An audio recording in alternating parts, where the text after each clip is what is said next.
Oke, masih dibuat banget. Masih semangat. Mana suaranya? Balik ke lab. Untuk Luna Maya ini. Gimana keadaan dirimu sekarang? Apa sudah lebih tenang gitu? Sebenarnya sih udah tenang. Sebenarnya dari udah beberapa bulan yang lalu udah tenang sih sebenarnya.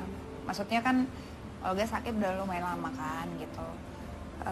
Dari tahun lalu ya. Dengan berjalannya waktu ya jadi menyikapinya lumayan cukup tegar sih. Cuma yang nggak kuat pas sebenarnya aku sedih, aku kehilangan gitu. Tapi aku mencoba mengikhlaskan karena aku yakin karena kan perjalanan dia sampai kemarin hari Jumat tuh panjang sekali. Dan apa ya? Yang nggak kuat tuh pas ngelihat almarhum dimasukin ke tempat peristirahatan terakhir aja sih. Jadi selama kemarin pas di rumah ketemu bapak sama ibu, aku cukup tegar lah, maksudnya mereka aja orang tuanya Olga aja nggak nangis, bukan nggak nangis sih, tapi tegar gitu. Gimana sih mereka sepertinya udah cukup mengikhlaskan gitu. Terus saya ya jadi lebih lega lagi sih ngelihatnya, karena kan orang tuanya aja udah bisa ikhlas, udah bisa tegar. Jadi aku pikir ya udah kita bantu dengan sebanyak-banyaknya doa. Tapi pas nganterin sampai ngelihat dimasukin ke dalam tuh yang nggak kuat sih gitu. Maksudnya yang aku inget juga zaman dulu waktu, maksudnya kan aku pernah juga kehilangan papa aku dan aku ngeliat sampai di dalam gitu. Jadi itu tuh pasti berat juga buat keluarga dan aku tahu banget rasanya sih. Jadi yang membuat aduh gitu tuh pas di situ gitu loh. Jadi ya mana dong ya. Tapi aku yakin sih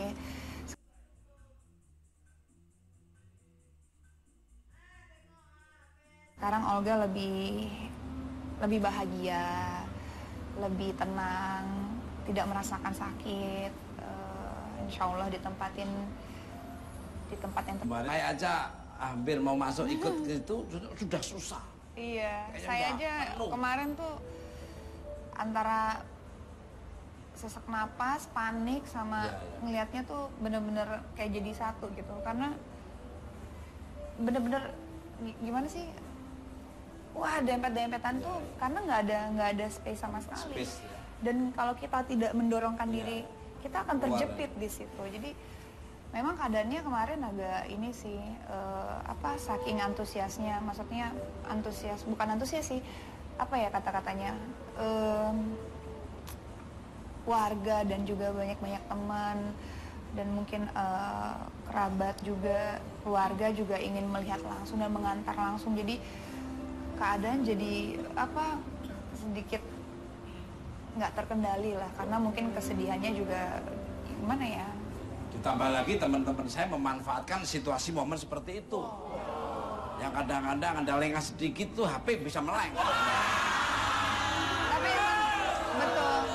Ini yang saya sesalkan teman-teman iya. saya. Sampai teman-teman saya artis itu sampai HP-nya pada hilang ya gagal teman saya. Dia seolah-olah mengarahkan sini, mengarahkan sini, tapi dia menginter HP-nya. Apanya? Dulu aku pernah ngalami seperti itu. Bukan dulu kalau enggak. Maksudnya Mas Tukul yang ngambil apa Mas Tukul yang keambilan? Dulu awalnya saya ngasih ide teman-teman saya. Tapi malah udah terlanjur sekarang. Makanya saya mohon maaf, saya nggak mau ngasih ide-ide yang jelek lagi lah. Nah, momen-momen seperti itu dimanfaatkan.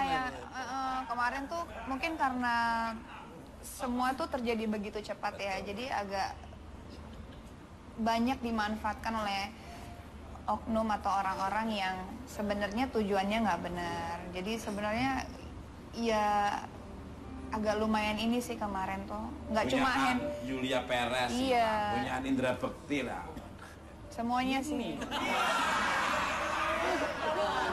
Gayanya sih ngarahkan. Sini. Mungkin. Saya tuh sampai lari ke sana. Saya lari mungkin dirimu di mobil udah manggil. Iya, saya pas lagi di dalam saya lagi sesak nafas. saya tuh nyegat mobil Trans TV. Iya. Kan mobil saya jauh di Iya, luar. Terus pas habis nguburin segala macam, saya mencoba untuk keluar karena nggak bisa napas kan. Dan ditambah lagi udah aduh nggak deh gitu. Saya mencoba keluar, akhirnya keluar.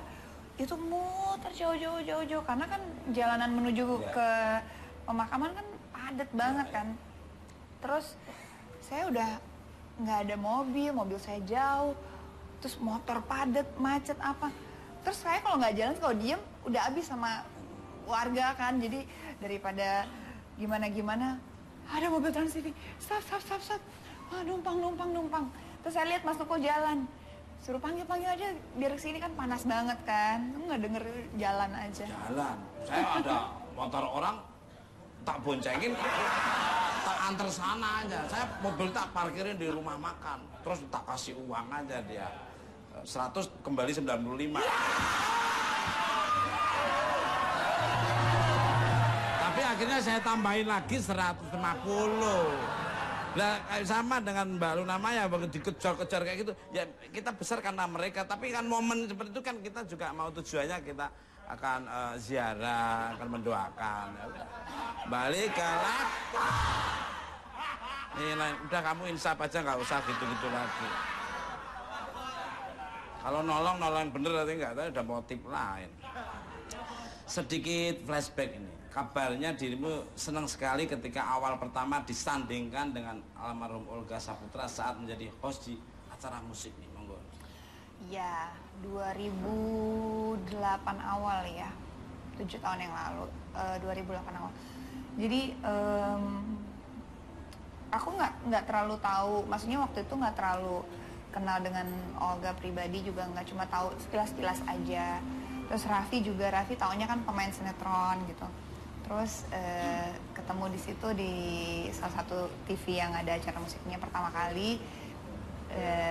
Olga kan kalau ketemu orang tuh gampang akrab ya gitu.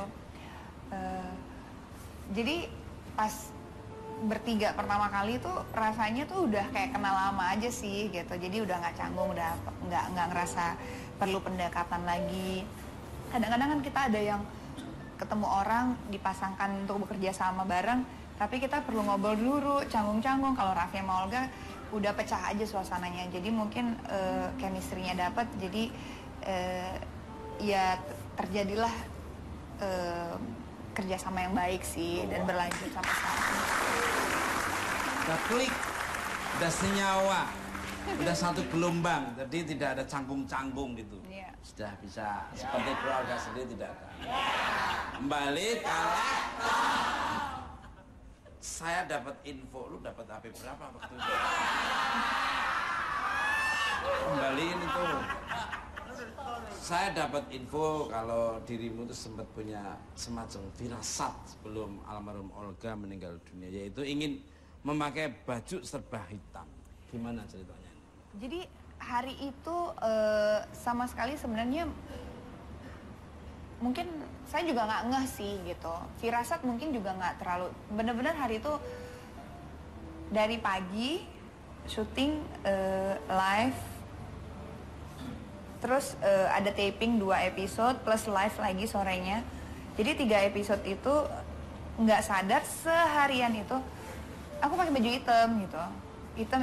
Terus kayak pas dengar kabar gitu, pas langsung pas lihat baju, kok iya ya seharian kok aku pakai baju warna hitam ya gitu. Oh mungkin ini kali dikasih tanda gitu, tapi sama sekali nggak berpikir gitu. Pas denger kabar gitu, enggak kan udah berapa kali dikabarkan, jadi takutnya hoax atau gimana, atau mungkin ada bercandanya oknum yang sandiwara lah, yang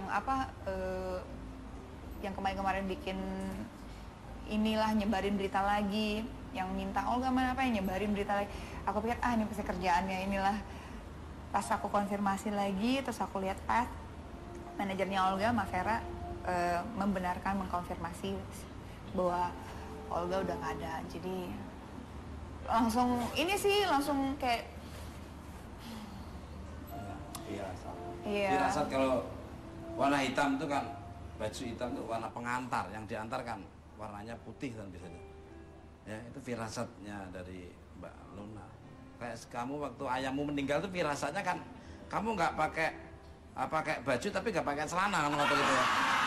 Nah, maksudnya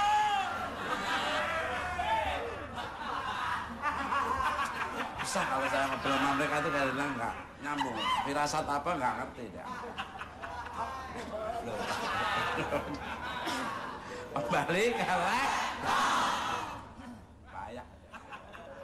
Emang mimpi itu kayak mimpi digigit ular. Itu konon ceritanya Luther Rimbon halaman 1 Eno Penggo mengatakan akan menikah. Tapi kalau kamu mau mimpi nikah, hati-hati kamu mau digigit ular, nanti hanya kebalikan.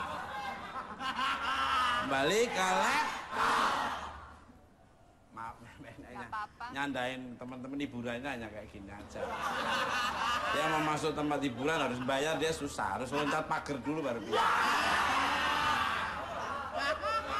Saya dapat bocoran kalau dirimu dan almarhum Olga sempat berencana liburan ke Singapura bareng, tapi malah almarhum lebih dulu ke Singapura dengan keadaan saya. Boleh diceritain?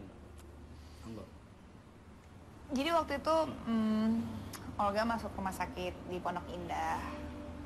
Sebenarnya sih waktu itu dia udah lemes banget karena apa ya? Dia mungkin udah ngerasa nggak enak kali ya, udah bener-bener drop banget kondisinya. Saya mencoba untuk memberi dia semangat. Saya bilang sama Olga, maksudnya, Mak gitu, ayo dong sembuh, maksudnya jangan nanti kalau udah sembuh jangan cari duit terus, aku bilang gitu, karena ngapain, udah banyak duitnya kan, udah kaya banget, aku bilang gitu. Mendingan nanti setelah sembuh, makanya cepetan sembuh, ntar ke Singapura deh. Aku temenin deh, yuk gitu. Kan dia suka ke MBS, jalan-jalan di mallnya situ. Ntar kita belanja-belanja deh, aku bilang tuh. Terus, ayo dong gitu. Maksudnya memberikan dia spirit semangat gitu. Dan dia bilang, Mak nanti kalau udah sembuh banyak-banyakin jalan-jalan, istirahat, mau ke Bali kayak sebulan kayak tinggal di situ nikmatin hidup. Toh duit udah banyak juga kan gitu. Yang penting senang-senang, jangan dibawa kepikiran lah mau ini mau itu gitu. Iya katanya, kalian ntar ya seru kali ya di Bali atau di Singapura lama gitu. Terus iya dong gitu. Waktu itu juga ada rame-rame kita jenguk dia di situ. Ya itu terakhir kali ketemu dia. Ngobrol juga terakhir kali sama dia, nggak lama dari kejadian itu denger sempat nggak sadarin diri, jadinya dibawa ke Singapura. Iya, jadinya dia duluan ya ke Singapura sendiri. Udah ada apa-apa cengah. Pemirsa, bintang tamu saya selanjutnya adalah dua orang yang ada bersama almarhum Olga Saputra sejak belum terkenal. Mereka adalah guru dan sahabat almarhum Olga Saputra. Siapa mereka? Kita sambut Aditya Gumai dan Betran Antoli.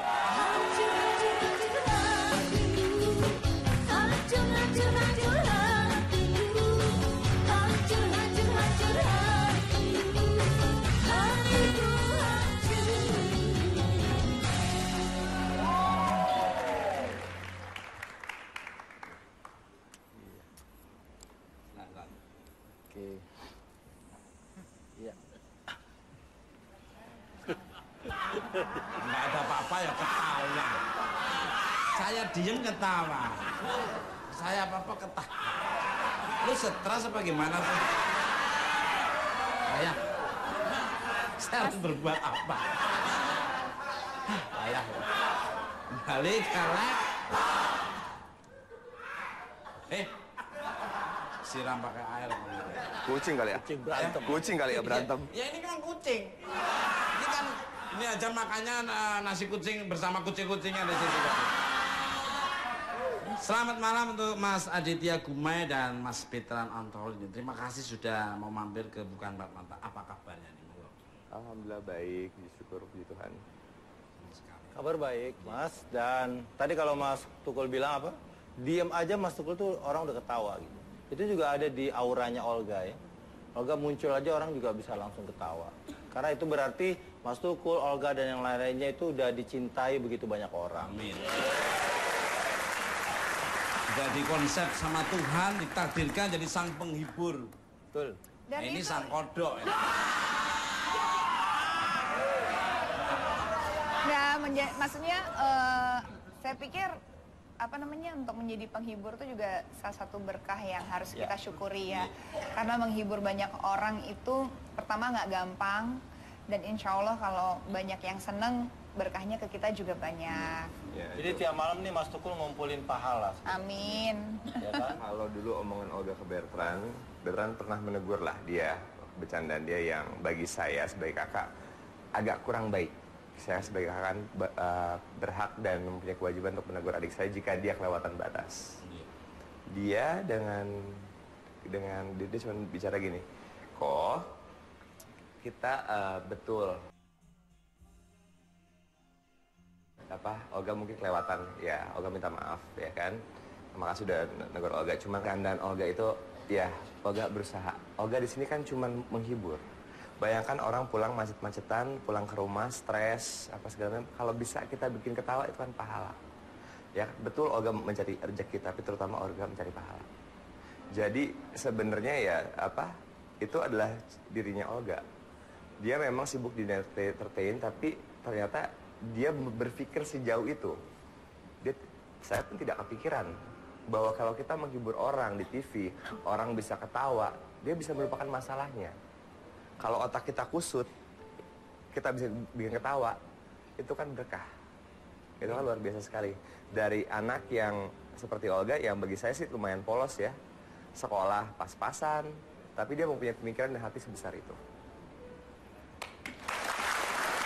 Untuk Mas Adit dan Mas Bertrand, langsung saja nih. Kita baru saja kehilangan almarhum Olga Saputra. Kabarnya Mas Aditya tahu kabar tersebut saat pemutaran film dan Mas Bertrand tahu saat di jalan. Gimana ceritanya mau dari Mas Aditya? Ya, saya waktu itu lagi premier film baru saya, Ada Surga di Rumahmu, dan itu lagi menyambut ribuan tamu karena kita ada 3 kali pemutaran. Setiap kali pemutaran itu mengundang sekitar 800 tamu, dan lagi di tengah-tengah press conference tiba-tiba ada wartawan yang menanyakan mengenai tahu nggak nih berita terbaru Olga telah meninggal dunia gitu. Terus saya bilang itu hoak, udah berapa kali berita-berita kayak gitu, udah lupakan aja, sekarang bahas tentang film aja gitu. Terus mulai banyak tuh yang nanya gitu, saya masih nggak percaya. Mereka bilang ini sudah naik loh di salah satu stasiun TV swasta, sudah ada wawancaranya Mak Vera, manajemen Olga dengan pihak TV swasta yang menyatakan konfirmasi benar Olga meninggal dunia. Saya mau konfirmasi, handphone saya lowbat Mas, tiba-tiba. Dan dengan banyaknya datang tamu itu saya udah akhirnya sudah terlupa gitu dengan berita tadi. Tapi jam 8:30 malam ada dari TV pemberitaan nelpon di staf saya. Staf saya bilang ini ada telepon dari TV berita gitu. Wah, ini TV berita udah minta wawancara live by phone, ini kayaknya bener. Walaupun saya sebenarnya masih ragu-ragu. Jadi saya betul-betul baru yakin sekitar jam 11:12 malam ketika handphone bisa di-charge dan kemudian ratusan SMS dan BB masuk ke handphone saya gitu. Dan saya pikir saya sangat menyesal tidak hadir pada saat Olga menghembuskan nafas yang terakhir, karena percakapan saya yang terakhir dengan Olga itu justru 2 hari sebelum Olga masuk ke rumah sakit. Itu adalah percakapan terpanjang yang pernah dilakukan Olga selama kenal dengan saya melalui telepon, melalui nomor yang berbeda lagi Mas, yang saya nggak tahu gitu. Tapi awalnya saya cuekin, tapi karena berkali-kali telepon, terus saya angkat, siapa nih? Ini Olga, Kak Adit, Olga, Kak Adit. Lalu saya ngobrol dengan dia karena ada di pestanya Mbak Nia Daniati lagi ulang tahun kan.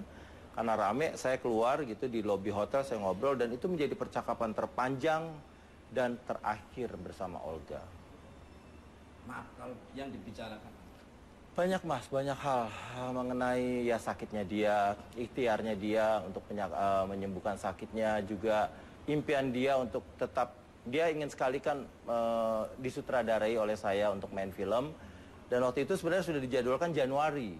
Dia sudah bilang Januari ke Adit, Olga kasih waktu, kita harus syuting gitu. Bayangan dia adalah asik ya Kak Adit ya, cari lokasi yang ini dong, tempat-tempat wisata yang Olga bisa istirahat gitu kan, di puncaknya di mana.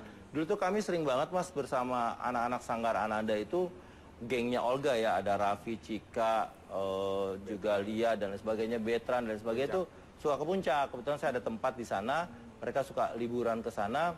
Dan Barbekyuan. itu adalah mimpi dia yang selalu pengen dia ungkapkan, pengen banget ngumpul lagi, beristirahat dari kesibukan. Minimal di tengah syuting dia pengen di sebuah tempat yang indah di mana dia bisa istirahat. Saya rasa dia sekarang sedang di tempat paling indah, insya Allah. Beda sama kamu kan? Kalau kamu nyari gerobak untuk dia, kamu sendiri nyampe di sini. Kalau dari Mas Petra, Kalau Bertrand waktu itu posisi di mobil, asisten Bertrand BBM, Olga meninggal. Udah sekian kali Olga meninggal di tahun yang sama kan, ice bullshit gitu kan. Makin bunyi itu, kan. Cek link, ada linknya, sama cek path kan sosial media. Buka sekarang. Ada yang di-tag ke Bertrand, itu adalah telewicara Mak Vera dengan satu stasiun TV live dari Singapura. Itu kan di mobil ada ibu saya, ada adik saya baru masuk mobil. Itu sampai lupa starter mobil. Starter mobil. Masa sih saya sampai nggak percaya. Saya mau nelfon karena di basement nggak jelas, saya keluar. Itu kalau hari Jumat malam mau Pondok Indah itu keluar masuk pasti macet total. Orang pasti lalu lalang. Itu tidak ada orang yang ngobrol begini. Semua orang pegang handphone. Berarti kan itu sudah menyebar di antara masyarakat, dan saya bisa keluar dari mall itu lancar. Karena apa? Semua orang tidak percaya dengan kabar ini. Semua orang shock, ya kan? Dan saya pun tremor. Karena saya dekat sama Olga, ibu saya pun sangat dekat dengan Olga, ya kan? Dia kalau nginep di rumah saya bisa seminggu. Ibu saya pun tadi malam kita tuh mengenang Olga dengan mengingat masa-masa lalu, dan ibu saya bahkan meminta menonton YouTube. Dia tidak pernah nonton tayangan tentang Olga, dia nggak pernah nonton acara-acara Olga yang di TV nonton, bahkan berita-berita soal pemakamannya dia. Dan akhirnya kenapa aku, mah tumben-tumbenan mama mau begini, mama pengen nangis supaya lega. Supaya juga, kenapa saya juga diajak, ya kan? Supaya kamu juga bisa lepas. Olga tidak mau kamu menangis. Karena memang aku terus mengingat, Olga pengen menghibur orang. Dan kita kalau, Luna atau Bertrand diem nih. Kenapa sih? Kenapa sih ganteng? Kenapa sih manis? Dia tidak selalu ingin orang susah. Dia dulu menemani saya syuting, karena syuting kan bete ya, nunggu lama. Dia menemani saya syuting. Sebagai teman, bukan sebagai asisten. Menghibur saya, mengajari saya. Jadi memang Olga adalah sosok individu yang memang beda lah. Sangat baik gitu loh. oke. Setuju saya. Setuju sekali. Kembali ke lab. Untuk Mas Aditya dan Mas Petra, untuk Mbak Luna sebentar ya. Dari informasi yang terpercaya, Mas Adit dan Mas Petra masing-masing pernah ditelepon oleh almarhum Olga yang menceritakan keadaannya sesaat sebelum sakit. Apa sih cerita almarhum nih? Ya. Nah, sebentar, jangan dijawab dulu karena pariwaranya sudah nggak sabar, berdesak-desakan, berbondong-bondong mau datang di Bukan Empat Mata. Care and share seperti apa lagi? Jangan pemenang tetap di Bukan Empat Mata.